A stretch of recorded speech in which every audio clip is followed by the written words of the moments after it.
نحمدہ و نصلی علی رسولہ الکریم اما بعد فاعوذ باللہ من الشیطان الرجیم بسم اللہ الرحمن الرحیم رب اشرح لی صدری ویسر لی امری واحلل عقدۃ من لسانی یفقہوا قولی واجعل لی وزیرا من اہلی رب زدنی علما اللہم فقہنا فی الدین اللہم انی اسألک علما نافعا وعملا متقبلا ورزقا طیبا اللہم انفعنا بما علمتنا وعلمنا ما ينفعنا وزدنا علما ربی یسر ولا تعسر وتمم بالخیر وبک نستعین آمین یا رب العالمین۔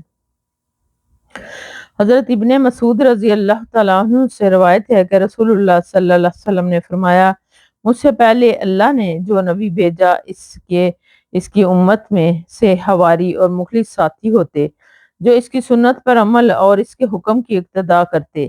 پھر ان کے بعد ایسے ناخلف لوگ پیدا ہوئے جو ایسی باتیں کہتے کہ وہ کرتے نہیں تھے اور کرتے اور وہ کام تھے جن کا انہیں حکم نہیں دیا جاتا تھا۔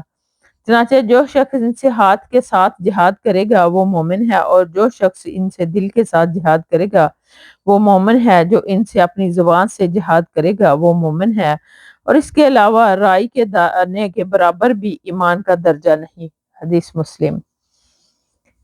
فوائد: اس سے معلوم ہوا کہ منکرات کے ازالے کا حسب طاقت ہر مسلمان ذمہ دار ہے، بلکہ اس کے ایمان کی کسوٹی ہے کہ اگر ایک مسلمان منکر ازالے اور خاتمے کے لیے صحیح کرتا یا کم از کم اسے برا سمجھتا ہے تو اس کے ایمان کی دلیل ہے، اور اگر برائی کو دل میں بھی برائی نہیں سمجھتا تو سمجھ لو کہ اس کا دل ایمان کی کمزور ترین درجے سے بھی محروم ہو گیا ہے۔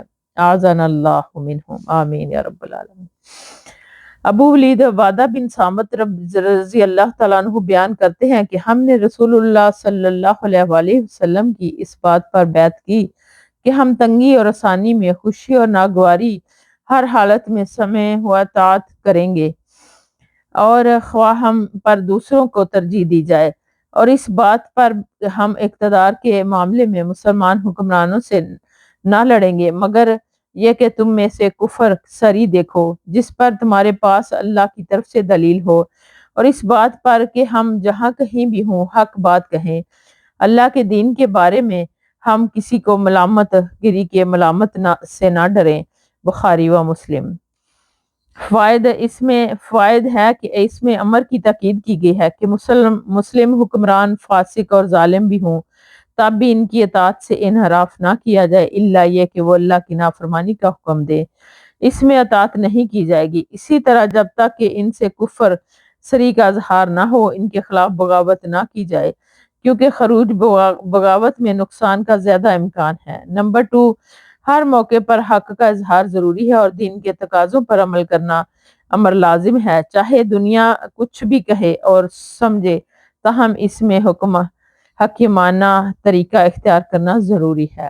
بے شک حضرت نعمان بن بشیر رضی اللہ تعالیٰ عنہ سے روایت ہے کہ رسول اللہ صلی اللہ علیہ وسلم نے ارشاد فرمایا، اس شخص کی مثال جو اب اللہ کی حدود کو قائم کرنے والا اور اس کی جو ان کی حدوں میں مبتلا ہونے انہیں پامال کرنے والا ان لوگوں کی طرح ہے جو ایک کشتی پر سوار ہو، انہوں نے کشتی کے اوپر اور نیچے والے حصوں کے لیے قرعہ اندازی کی ہو، چنانچہ ان میں سے بعض ان کی بلائی منزل پر اور بعض نچلی منزل پر بیٹھ گئے۔ نچلی منزل والوں کو جب پانی لینے کی طلب ہوتی تو وہ اوپر آتے اور بالا نشینوں پر سے گزرتے جو انہیں ناگوار گزرتا۔ چنانچہ نچلی منزل والوں نے سوچا کہ اگر ہم اپنے نچلے حصے میں سوراخ کر لیں تاکہ اوپر جانے کی بجائے سوراخ ہی سے پانی لے لیں اور اپنے اوپر والوں کو تکلیف نہ دے تو کیا اچھا ہو، اور اوپر والے نیچے والوں کو ان کے اس ارادے سے سمیت چھوڑ دیں،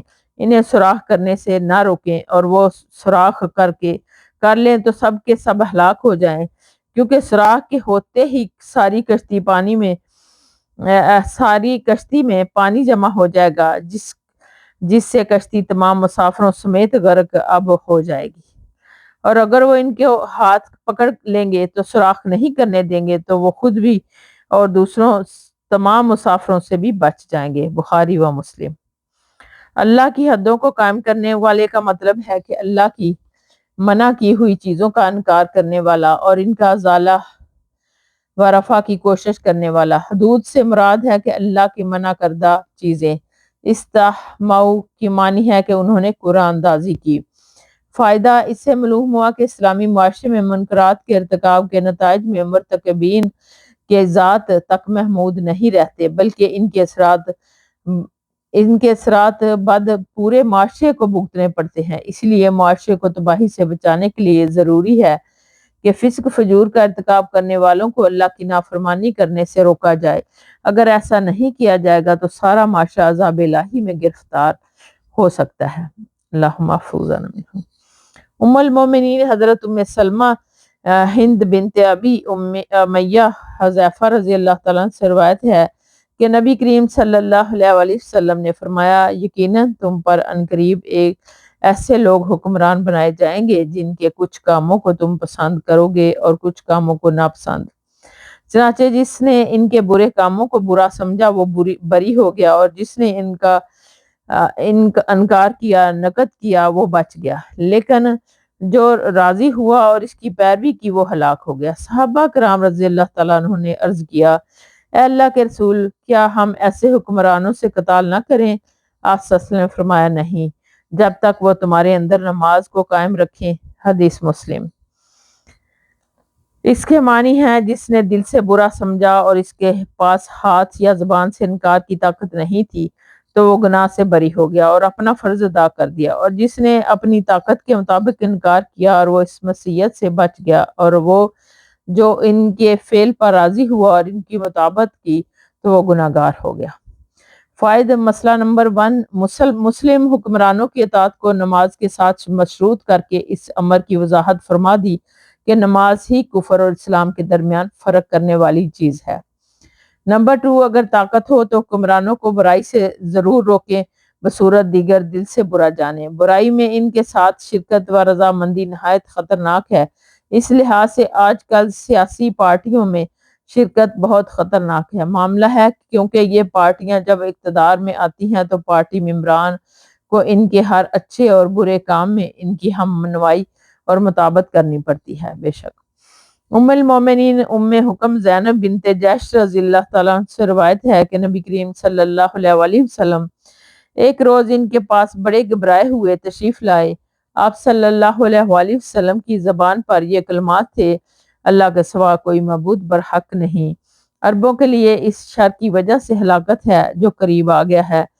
آج جوج و مجوج کی دیوار سے اتنا حصہ کھول دیا گیا ہے، اور آپ صلی اللہ علیہ وسلم نے اپنی 2 انگلیاں انگوٹھے اور اس کے ساتھ والی انگلی سے حلقہ بنا کر دکھایا۔ میں نے کہا، اے اللہ کے رسول صلی اللہ علیہ وسلم، کیا ہم ہلاک ہو جائیں گے جبکہ ہمارے اندر نیک لوگ بھی ہوں گے؟ آپ صلی اللہ علیہ وسلم نے فرمایا، ہاں، جب برائی عام ہو جائے تو پھر نیک بھی بدوں کی صف میں شمار کر لیے جاتے ہیں۔ بخاری و مسلم۔ فائدہ، اس میں بھی فسوق و فجور اور معصیت کی نوست کا بیان ہے۔ جب برائی اور معصیت عام ہو جائے تو پھر بعض نیک لوگوں کے باوجود اس قوم کو ہلاک کر دیا جاتا ہے، تاہم نیک لوگوں نے احقاق حق اور ابطال باطل کا فریضہ سر انجام دیا ہوگا تو قیامت والے دن اس برائی کا ارتکاب کرنے والوں سے الگ ہوں گے۔ اس میں انکار علی المعاصی کی ترغیب ہے، تو اس لیے اللہ سبحانہ تعالیٰ سے دعا ہے کہ اللہ تعالیٰ ہماری اولادوں کو اور ہمیں اس برائی سے بچائے، آمین یا رب العالمین۔ حضرت ابو سعید خدری رضی اللہ تعالیٰ عنہ سے روایت ہے کہ نبی کریم صلی اللہ علیہ وآلہ وسلم نے فرمایا، تم راستوں میں بیٹھنے سے بچو۔ صحابہ نے عرض کیا، اللہ کے رسول صلی اللہ علیہ وسلم، ہمارے لیے ان مجلسوں کے بغیر چارہ نہیں، ہم وہاں بیٹھ کر باتیں کرتے ہیں۔ رسول اللہ صلی اللہ علیہ وسلم نے فرمایا، اگر تم نے وہاں ضرور بیٹھنا ہی ہے تو تم راستے کو اس کا حق دو۔ صحابہ نے کہا، اے اللہ کے رسول، راستے کا حق کیا ہے؟ آپ صلی اللہ علیہ وسلم نے فرمایا کہ نگاہیں نیچی رکھنا، تکلیف دہ چیزیں راستے سے ہٹا دینا یا خود تکلیف پہنچانے سے باز رہنا، سلام کا جواب دینا، نیکی کی تلقین کرنا اور برائی سے روکنا۔ بخاری و مسلم۔ فائد، نمبر 1، اس سے معلوم ہوا کہ عام راستے اور سڑکیں جو لوگوں کی گزرگاہیں ہیں ان پر ایسے انداز سے بیٹھنا کہ جن سے آنے جانے والے مردوں اور عورتوں کو تکلیف ہو جائز نہیں، اور جب صرف بیٹھنا ہی جائز نہیں ہے تو پھر ان تو پھر ان تجاوزات قائم کر کے یا بادشاہی بیاہ کے موقعوں پر یا شادی بیاہ کے موقعوں پر ان کو بند کر کے ہزاروں لوگوں کو پریشان کرنا کیوں کر جائز ہو سکتا ہے، جو بدقسمتی سے ہمارے ملک میں عام ہے۔ نمبر 2، تاہم اگر ایسا کرنا ناگزیر ہو تو پھر مذکورہ آداب شرائط کے ساتھ اس کا جواز ہوگا۔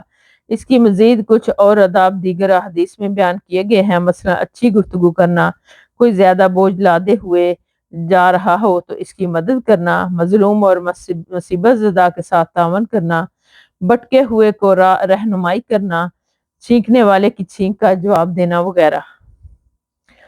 حضرت ابن عباس رضی اللہ تعالیٰ عنہ سے روایت ہے کہ رسول اللہ صلی اللہ علیہ وسلم نے ایک آدمی کے ہاتھ میں سونے کی انگوٹھی دیکھی تو آپ نے اسے اتار کر پھینک دیا اور فرمایا کہ تم میں سے ایک شخص آگ کے انگارے کا ارادہ کرتا ہے اور اسے اپنے ہاتھ میں رکھ لیتا ہے۔ آپ صلی اللہ علیہ وسلم نے اس انگوٹھی کو انگارہ قرار دیا جو ہاتھ میں رکھا گیا۔ رسول اللہ صلی اللہ علیہ وسلم کے جانے کے بعد اس آدمی سے کہا گیا کہ اپنی انگوٹھی پکڑ لو اور اس کو بیچ کر اسے فائدہ اٹھا لو۔ اس نے جواب دیا، نہیں، اللہ کی قسم میں اس چیز کو کبھی نہیں لوں گا جسے رسول اللہ صلی اللہ علیہ وسلم نے پھینک دیا۔ سبحان اللہ۔ حدیث مسلم۔ مسائل۔ نمبر 1، اس سے معلوم ہوا کہ مردوں کے لیے جس طرح سونے کا زیور حرام ہے اسی طرح ایک انگوٹھی پہننا بھی حرام ہے اور کبیرہ گناہ ہے، لیکن بدقسمتی سے آج کل منگنی کی خود ساختہ رسم میں مردوں کو سونے کی انگوٹھی دینے کا عام رواج ہے اور مرد اسے بڑے فخر سے پہنتے ہیں۔ یہ رواج نہیں، خطرناک ہے، اسے بالکل ختم کر دینا چاہیے۔ اول تو منگنی کے موقع پر لینے دینے اور بڑی بڑی دعوتوں کا اہتمام خواہ مخواہ کا بوجھ اور تکلف ہے جو شرعاً محل نظر پھر حرام چیزوں کا لینا دینا اس سے مزید ظلم اور بنائے فاسد علی الفاسد ہے۔ اللہ تعالیٰ اس مسلمان قوم کو ہدایت نصیب فرمائے، آمین یا رب العالمین۔ اس میں صحابہ کرام رضی اللہ تعالیٰ عنہم کے جذبہ اطاعت رسول کا جو نمونہ ہے وہ بھی بے مثال ہے۔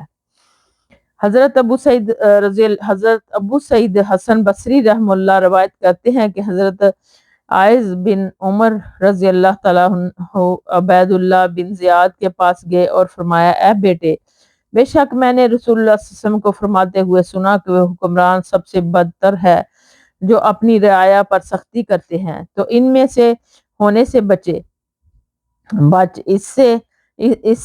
ان سے کہا کہ آپ بیٹھے ہیں تو آپ صحاب رسول کا بوسہ چھان بورا ہیں۔ انہوں نے فرمایا کہ کیا اصحاب رسول میں بھی ایسے لوگ ہیں جنہیں بوسہ کہا جا سکے؟ نہیں، بلکہ بوسہ تو وہ لوگ ہیں جو ان کے بعد ہوں گے اور ان کے علاوہ ہوں گے۔ حدیث مسلم۔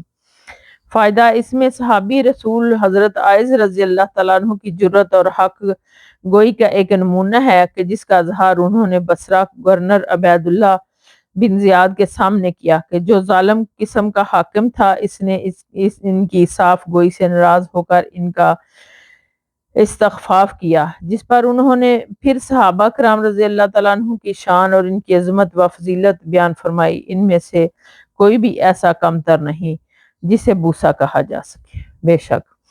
وآخر دعوانا ان الحمد للہ رب العالمین۔ سبحانک اللہم و بحمدک نشہد ان لا الہ الا انت نستغفرک و نتوب الیک۔ السلام علیکم ورحمۃ اللہ وبرکاتہ۔